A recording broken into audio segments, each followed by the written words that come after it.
নির্বাচনকে সামনে রেখে তরুণ নেতৃত্বকে একীভূত করতে এনসিপি ও গণ অধিকার পরিষদ জোট গঠনের চিন্তা করছে বলে জানিয়েছেন দুই দলের শীর্ষ নেতারা।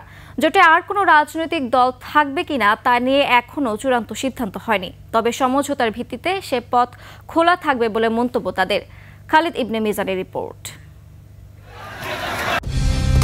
কালার এক্সপার্ট, জর্জ স্যাপ এবং মাইল্ড অন হ্যান্ডস টেকনোলজি সমৃদ্ধ অরিক্স ক্রিস্টাল ওয়াশ আপনার লন্ড্রি এক্সপার্ট। ত্রয়োদশ সংসদ নির্বাচনকে সামনে রেখে নানা সমীকরণে ব্যস্ত রাজনৈতিক দলগুলো। পুরনো রাজনৈতিক দলগুলোর জোট গঠনের তোড়জোড় এরই মধ্যে বেশ স্পষ্ট।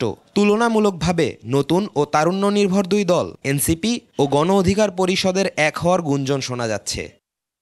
গণ অভ্যুত্থান পরবর্তী সময়ে রাজনীতির মাঠে তরুণদের শক্তিকে এক করে শক্তিশালী অবস্থান গড়তে জোট পরিকল্পনা চলছে বলে জানিয়েছেন দুই দলের শীর্ষ নেতারা। কিভাবে নতুন বাংলাদেশ গঠনে এই দুই দলের তরুণরা একসাথে কাজ করে সে ধরনের একটি মূল্যায়ন বা প্রত্যাশার জায়গা মানুষের আছে এবং দুই দলের নেতাকর্মীদের আছে। সেই জায়গা থেকে তাদের এই আকাঙ্ক্ষা বাস্তবায়ন করার জন্য আমরা বসেছি। এটি একই প্রজন্মের তরুণদের মাঝে একটা সম্পর্ক এবং এরা সবাই নতুন যে বন্দোবস্তের কথা বলছি, নতুন যে পলিটিক্যাল সেটেলমেন্টের কথা বলছি, নতুন পলিটিক্যাল সেটেলমেন্টের রাজনৈতিক দল।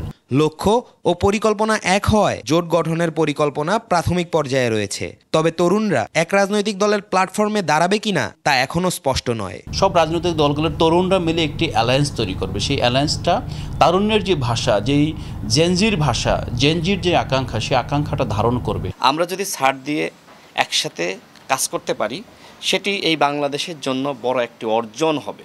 2018 সালের কোটা বিরোধী আন্দোলনে সফলতার পর গঠিত হয় গণ অধিকার পরিষদ, আর 2024 সালের কোটা সংস্কার আন্দোলনে হাসিনা সরকার বিতাড়িত হওয়ার পর গঠিত হয় এনসিপি। এসব বিবেচনায় দুই দলের কর্মকাণ্ড একই পথে হাঁটছে বলে মন্তব্য করেন দল দুটির শীর্ষ নেতৃত্ব।